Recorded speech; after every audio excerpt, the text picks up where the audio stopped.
Pag nauunahan ng galit at lalo't may rekado pang hindi nag-uusap, nako, yan na ang mitya.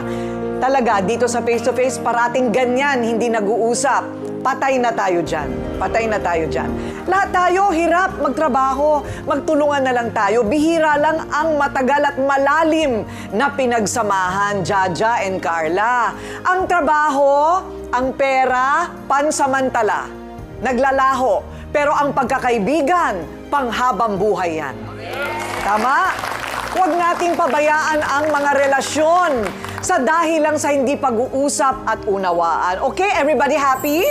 Everybody happy! Ako po ang inyong pambansang referee, Ate Coring, nagsasabing may cake ang harapin ng mga issue dahil walang hindi nadadaan sa pag-uusap basta't dapat may mukha kang ihaharap dito sa Face to Face Harapan!